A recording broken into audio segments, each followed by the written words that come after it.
Teka ate, huwag ka namang OA.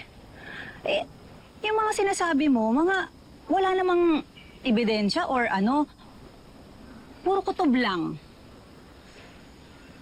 May kasabihan nga, di ba? Trust your instinct. And that's what I'm doing.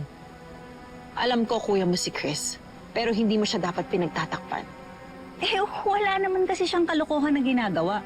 Or at least, sa pagkakaalam ko. Kilala mo ba kung sino yung mga naging ex niya dito? Yung iba, kilala ko. Pero parang imposible namang may balikan pa si kuya sa mga yun. Are you sure? Ate, ano ba? Saan ba nanggagaling yung kapraningan mo? Dahil lang ba sa pera?